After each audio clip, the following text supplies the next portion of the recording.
Hey guys, it's Forrest Ki7QCF. Welcome back into my shack.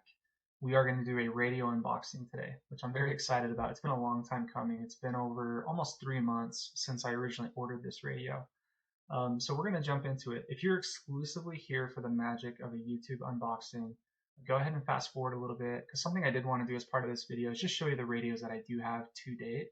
So you guys know I got into CW and POTA at the beginning of the year, and I decided that eventually, once I got proficient enough, I wanted to do field activations. And obviously, by early April, I was able to do that, fulfill that goal. I have a video on that journey. But so really, beginning of the year, where I had that goal, I started looking at QRP rigs or field type radios for the field. And I decided that I wanted an Lcraft product. I wanted a KX2 or KX3, but I also found out that those are very difficult to come by, or you're going to be on long waiting lists. So, long story short, I did find an Lcraft Kx3 on eBay that I purchased. I paid about full price for this secondhand, but it was worth it.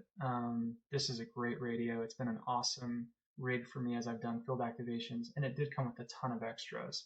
It had the internal batteries. It does have the 2 meter module, so it makes it a shack in a box. But I really do love this radio. I love that it has a built-in tuner. Um, I'm not going to do a full review of each rig, but I'm just showing you some of the rigs I've acquired over the last few months, and then I'll show you the new one today.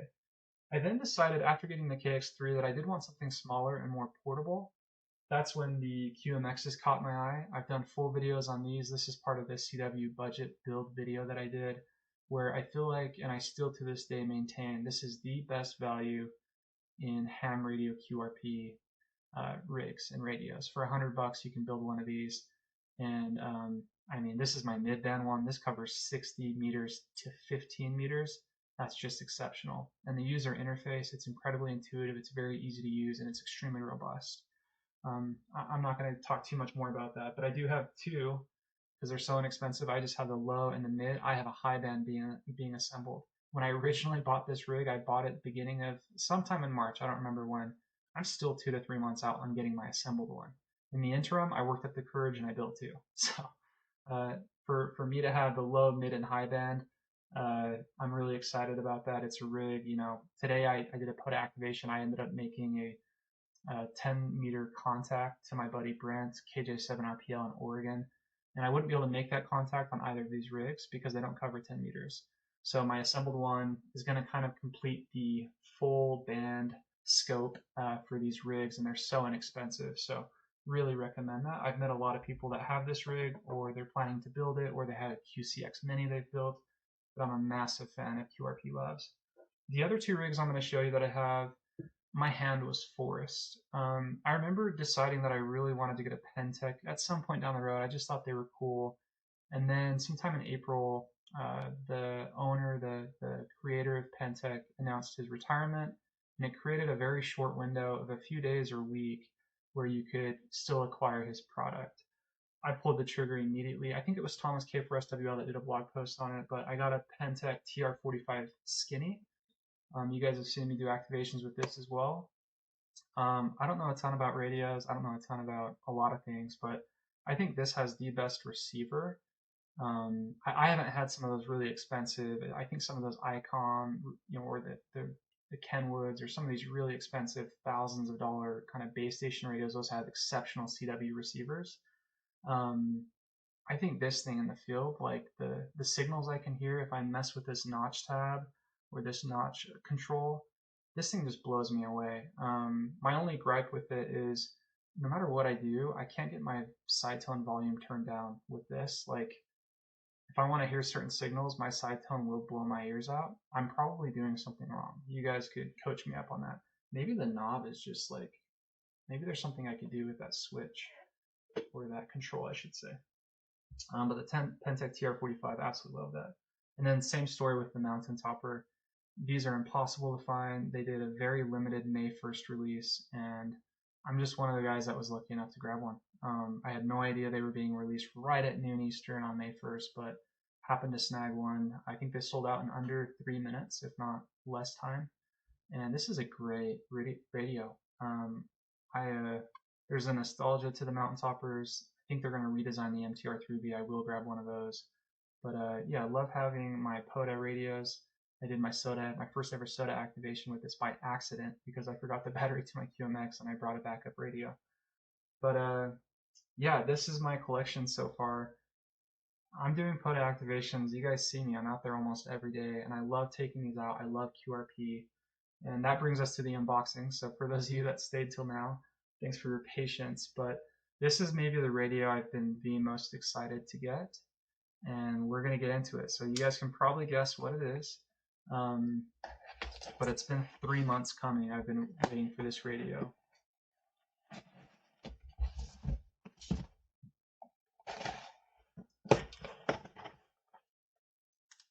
If I didn't demonstrate great knife safety there, just remember I am an Eagle Scout.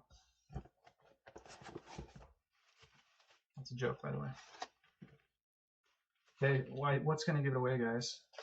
You can probably see some of the packaging. In fact, we're going to pull the rig right out to show you guys.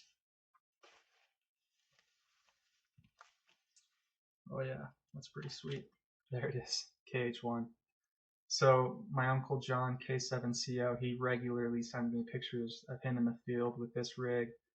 My friend Steve, WI5D, he's hunted me a bunch of times. I think I've hunted him on his KH1.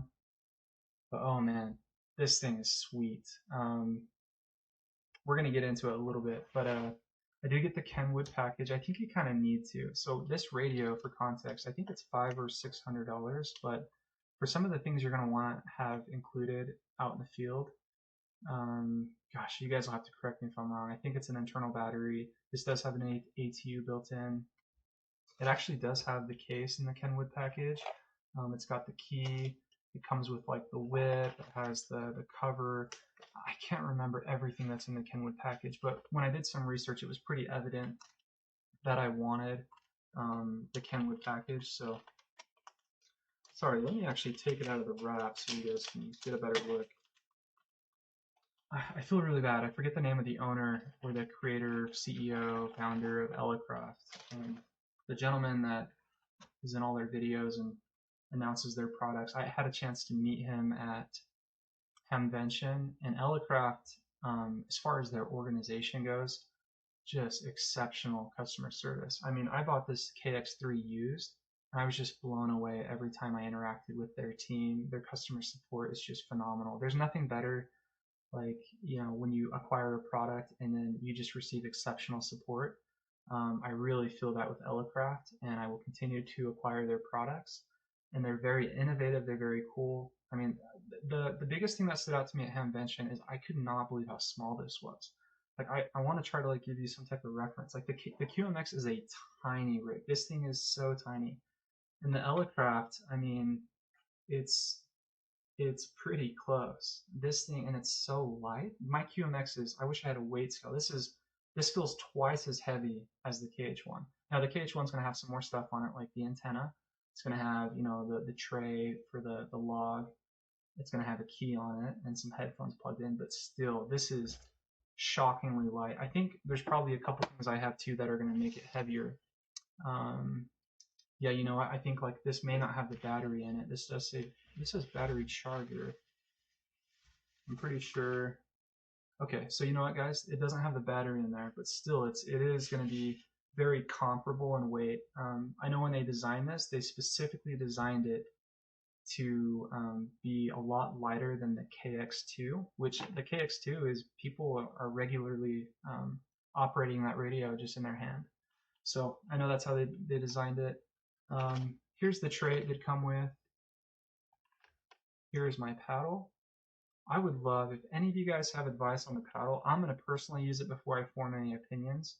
But I have heard speculation. I know they had to redesign it at one point, and then there seems to be a market for aftermarket paddles for the the KH1. I know when my uncle John, K7CO, when he's out in the field, a lot of times he'll just go audio cable in and use one of his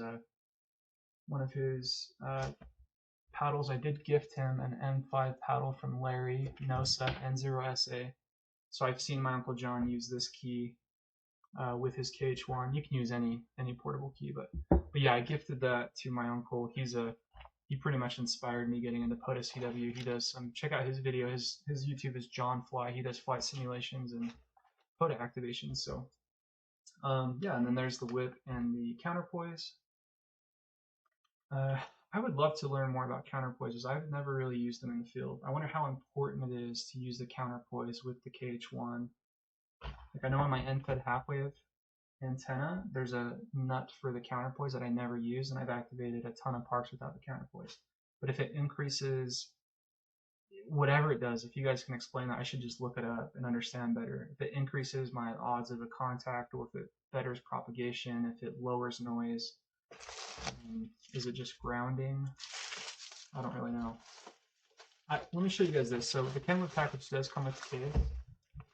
The only thing I purchased for the KH1 as I was waiting for it in transit was I did get the Tufton. He has a really cool video on this case. This is going to be the guy I use. I don't think I'm going to use this case. I think this case is probably great, but I do like the water seal tight. I love how portable this is. And yeah, he does some cool things with this case to make sure it'll fit. So guys, I mean, the POTA activations and hunting, I'm going to take this guy into Laval Edwards Stadium here locally. I attend a lot of college football games. I'm excited to just take this everywhere I go. I guess the problem with the stadium is they have a ton of LEDs, so I'm gonna have a bunch of QRM if I go there. But for POTA, for SOTA, man, this thing is so cool, and it was worth the wait just to see it in my hand. I'm so excited to go use it. So yeah, stay tuned. You will be seeing some videos in the coming days. But man, that's gonna be awesome. So thanks for joining me today. This is a fun unboxing. I also wanted to share the radios that I used today. Yeah, we'll see you guys out in field 73.